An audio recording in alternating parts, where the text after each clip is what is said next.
udah mulai kuning nih, udah mulai kuning. Tapi kita masih harus nunggu kira-kira 15 harian. Nanti kan pasti minyaknya di atas keluar semua.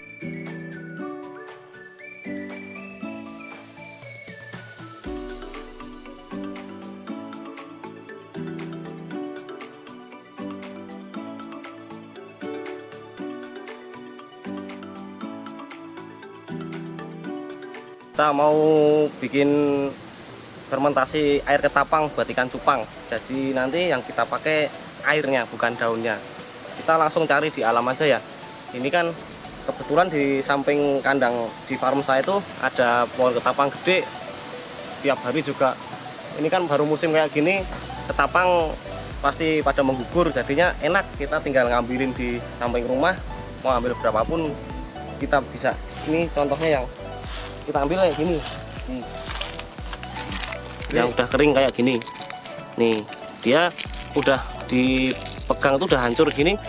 Yang tujuannya kan kalau yang udah kering minyaknya cuma sedikit, dia cuma sedikit minyaknya. Kalau yang masih basah kayak gini nanti nih dia nih masih merah gini, nanti minyaknya masih banyak. Apalagi yang baru jatuh model kayak gini nih, ini masih bahaya buat ikan.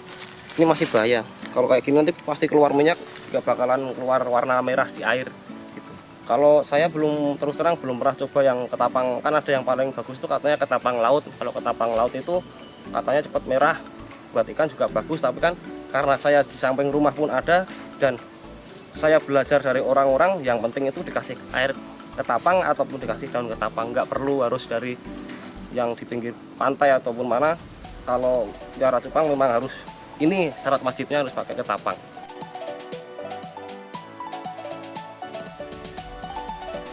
pH air, dia bisa ngatur pH air. Yang kedua, mempercepat mutasi warna ikan. Kemudian buat antibiotik dia sendiri dari olahannya. Itu bisa jadi bahaya kalau kita salah mengolah ataupun salah pemakaian daunnya sendiri.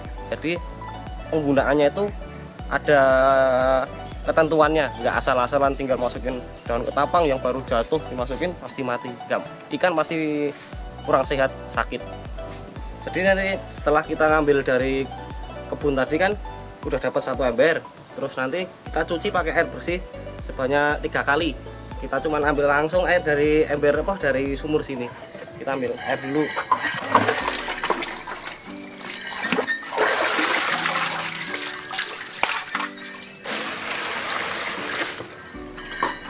Ini udah kita kasih air, tinggal kita remet-remet aja. Ini dihancurin nggak masalah karena kita emang nggak pakai daunnya, tapi kita pakai airnya. Kalau diremet kan dia bisa lebih bersih. Kalau mau diinjek-injek pun nggak masalah. Tujuannya biar ini kan kita ambil langsung dari kebun tadi, pasti kan kalau jatuh kena tanah, makanya kita harus bersihin dulu biar tanahnya itu pada lepas. Semua nanti kita saring pakai jaring itu.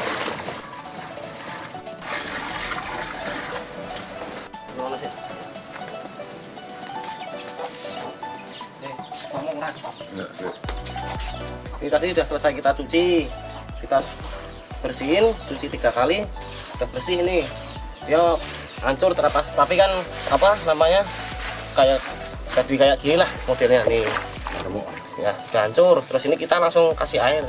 Ini yang satu lagi kita kasih garam, kita kasih sekitar ini 1 gelas lah, nggak masalah segini, udah ini aja. Nah, nanti biar dia larut sendiri kena air. Cuma garam biasa, garam yang buat itu kasih minum sapi, ataupun kalau sini namanya garam krokos, yang garam murah itu beli di toko-toko kelontong biasa. Bukan harus pakai garam ikan. Mungkin kalau pakai garam ikan ya lebih bagus lah, tapi nggak masalah pakai ini. Nyatanya ikan saya nggak ada yang trouble, tetap aman, mutasi seperti biasa kayak ikan-ikan yang lain. Fungsinya dia buat campuran ini dari ketapang ini, nanti dia bantu ketapang ini biar cepat keluar minyaknya biar keluar semua. Nanti saya kasih contoh buat fermentasi proses ini ketapang yang udah berjalan 1 minggu dan juga yang sudah siap. Kalau ini kan nanti pasti minyaknya keluar semua, minyaknya di atas itu nanti kita buang, nanti kita baru yang pakai yang di bawah yang nggak ada minyaknya. Itu tadi kan dibantu sama garamnya itu biar minyaknya keluar semua. karena bahaya buat cupang. Nanti kalau ada minyaknya cupang nggak mau bikin busa, dia nggak mau bikin busa, tapi tandanya dia nggak nyaman sama kondisi air, karena ikan kan nggak mau kalau dia airnya berminyak. Setelah tadi air penuh, ini prosesnya nanti terus kita tutup rapat gini, pakai karung nggak apa-apa, pakai plastik nggak apa-apa, yang penting kita tutup ini, tutup biar nggak ada hewan yang masuk. Nanti kan yang jelas kalau ketapang gini nanti dia kan timbul minyak, airnya pasti nanti nyamuk itu bertelur di sini. Ya, kita buat fermentasi ketapang kan, kalau orang fermentasi itu harus kita tutup rapat, kita jangan sampai kena sinar matahari. Ini tutup rapat aja, kita ikat. Saya kasih contoh untuk fermentasi air ketapang yang udah usianya sekitar 1 minggu. Airnya udah mulai kuning nih, udah mulai kuning, tapi kita masih harus nunggu kira-kira 15 harian. Nanti kan pasti minyaknya di atas keluar semua. Kalau ini minyaknya belum keluar, tapi air udah merah. Dipakai pun sebenarnya udah nggak apa-apa, cuma nanti di botol kalau buat ikan minyaknya masih keluar, kita harus nunggu. Ini yang baru proses emang gini, kalau proses mau jadi agak baunya agak kayak busuk, tapi semakin lama malah semakin bagus karena minyaknya nanti kita simpen pasti keluar lagi, kita tutup lagi keluar minyaknya lagi, lama-lama nanti malah hilang minyaknya. Airnya udah merah, makin dalam nggak kelihatan tangannya. Contoh yang udah jadi, ini udah saya pisahin dari daun dan air, yang daunnya udah saya buang dan minyaknya juga udah keluar semua. Jadi ini tinggal pakai dan udah bener-bener udah bagus untuk ikan dikasih ketapang langsung pasti nyaman. Warna air dicampuri dengan ketapang ini langsung pekat, warnanya langsung merah. Ini sampelnya.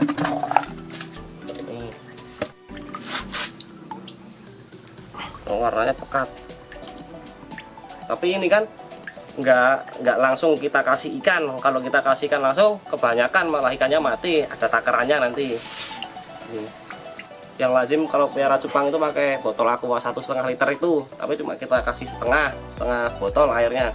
Nah ini pemakaian ketapangnya ini nanti cuman kita kasih 1 centong. Kalau musim yang baru dingin gitu kita kasih 2 centong tuh. Kalau ikan baru sakit mungkin bisa agak ditambahin ininya.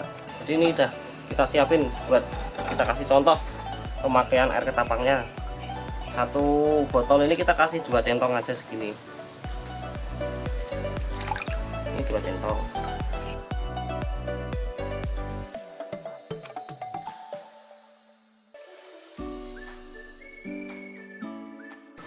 Jadi keuntungan kita pakai fermentasi air ketapang, yang kita pakai itu air ketapangnya itu kan yang jelas itu praktis. Kita cuma tinggal ngasih air ini fermentasinya tadi. Yang kedua itu kesannya kita nggak nyampah. Kalau pakai daun kan di sini nanti ada daun, terus kalau kita proses daunnya kita ngasal nyari, baru kita cari langsung kita masukin sini pasti masih ada minyaknya, nanti dia pasti keluar minyak. Ikan juga dia nggak nyaman karena ada minyaknya. Yang kedua kan kalau daun itu nanti lama-lama kan dia pasti hancur, di sini pasti kotor. Makanya kalau pakai air gini kan kita lihat enak, bening. Terus tiap botol itu udah kita taker, setiap botol kita kasih 2 centong dengan volume air yang sama.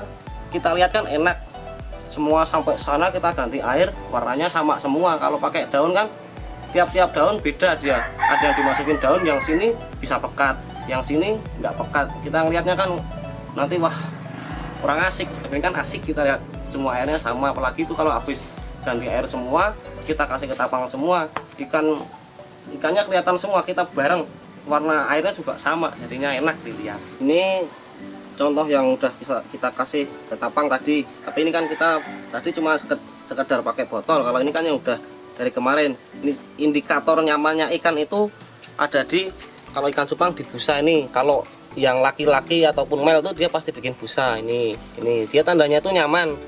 Tiap cupang walaupun masih usia 2 bulan itu kalau kita botolin pasti bikin busa.